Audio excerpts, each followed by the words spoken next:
Hello bachcho, let's read this question. So the question here is the motion of a particle is given by x is equals to a sin omega t plus b cos omega t. The motion of a particle is not simple harmonic, simple harmonic. तो देखो question में basically आपको क्या दिया हुआ है, आपको एक इक्वेशन दी हुई है जो कि है x is equals to a sin omega t plus b cos omega t. सबसे पहले तो आपसे यही पूछा हुआ है कि क्या ये एक सिंपल हार्मोनिक मोशन है, और अगर ये एक सिंपल हार्मोनिक मोशन है तो फिर इसका एम्पलीट्यूड क्या है। देखो हम जानते हैं कि जो सिंपल हार्मोनिक मोशन होती है उसकी जो डिस्प्लेसमेंट की आपकी इक्वेशन होती है वो किस फॉर्म में होती है, या तो वो साइन के फंक्शन के फॉर्म में होती है ए इंटू साइन ओमेगा टी, या फिर वो इसी कॉस के फंक्शन के फॉर्म में होती है ए इंटू कॉस ओमेगा टी। ठीक है, तो इस तरह का अगर कोई फंक्शन हमें मिलता है तो हम बोलते हैं कि वो साइनोसॉर्डली जो है डिस्प्लेसमेंट वेरी कर रही है, तो उसको हम एस एच एम बोलते हैं। तो की कॉन्सेप्ट इस क्वेश्चन में हमारा क्या यूज होने वाला है। एक तो आपको जो बेसिक ट्रिग्नोमेट्री है, ट्रिग्नोमेट्री की नॉलेज आपको होना चाहिए, और जो ट्रिग्नोमेट्रिक फंक्शंस होते हैं sine A plus B cos A plus B की नॉलेज आपको होनी। इसके साथ साथ आपको जो basic equation for S H M होती है, बेसिक इक्वेशन ऑफ डिस्प्लेसमेंट और सिंपल हार्मोनिक मोशन, जो कि हमने यहाँ पे लिखी दी है, ये आपको पता होनी चाहिए। ठीक है, तो आपको इस इक्वेशन को किसी तरीके से इस फॉर्म में लाना है। अगर ये इस फॉर्म में आ जाती है तो इसका मतलब ये एक सिंपल हार्मोनिक मोशन है, अगर नहीं आ पाती है तो इसका मतलब ये not a simple harmonic motion. Right, तो चलो कोशिश करते हैं। देखो सबसे पहले हम क्या करते हैं, हम इस इक्वेशन को थोड़ा सा चेंज करके लिख देते हैं।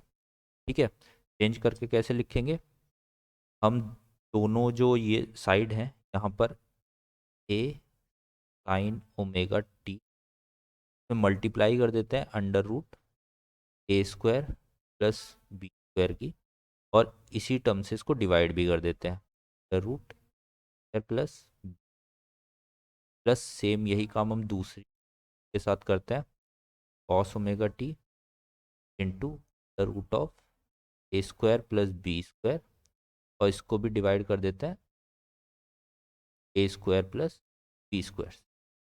ठीक है, अब देखो इन दोनों टर्म से ये under root A square plus B square हम कॉमन निकाल लेते हैं। हमारी एक्स की जो वैल्यू अब हो जाएगी वो कितनी हो जाएगी, that is of A square plus B square, bracket के अंदर हमारा क्या बचा, a under root of A square plus b into sine omega t plus b root of A square plus B square into cos omega t. Right, इस form में हमारी equation आ गई है। अब देखो मैं आपको बताता हूँ, लेट्स से हम एक ट्रायंगल बनाते हैं। This is a right angle triangle, 90 degree का एंगल है, ये एंगल है आपका थीटा। ठीक है, और इसमें यहाँ पे दो लेंथ है, ये आपकी लेंथ ए है, ये आपकी लेंथ बी है। ठीक है, या इसको आप बी बोल दो, ये आपकी लेंथ ए है।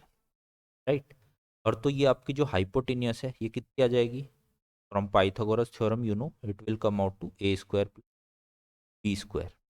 राइट, अब देखो इससे इसको हम अगर कंपेयर करें और यहाँ पे हम लिखें ये जो ये वैल्यू है, ये वाली value A upon under root of A square plus B square, ये आपको क्या दिखाई दे रही है, इस ट्रायंगल से हम इस ट्रायंगल से लिख सकते हैं कि कॉस थीटा है, ये क्या होगा, बेस अपॉन हाइपोटेनियस, तो यानी कि a upon the root of A square plus B square.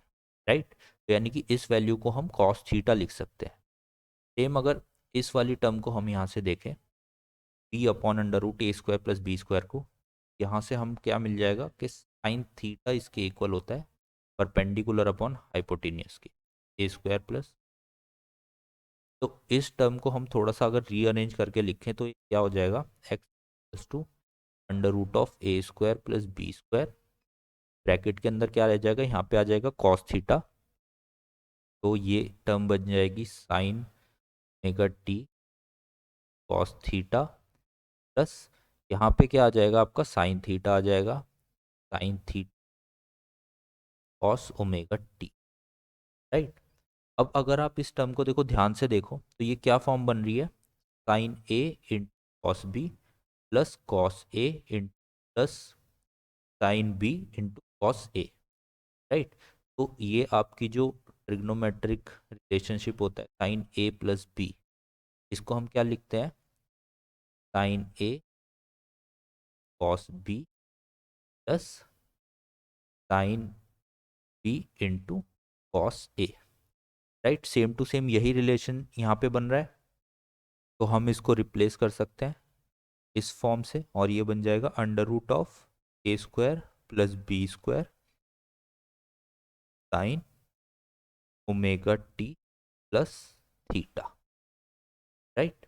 अब देखो इसको अगर हम अपनी जनरल टर्म से, जनरल जो हमारी इक्वेशन थी एक्स की फॉर एस एच एम से अगर हम कंपेयर करें, तो ये बिल्कुल उसी फॉर्म में आ गई है। इसको हम नया एम्पलीट्यूड मान सकते हैं, let's say this is a dash, और इसको हम नया अपना ओमेगा टी कंसीडर कर सकते हैं। तो this is actually in simple harmonic motion, right. Simple harmonic motion में है, और इसका जो नया एम्पलीट्यूड है under root of A square. तो आपका ऑप्शन नंबर डी जो है, this will be your correct answer.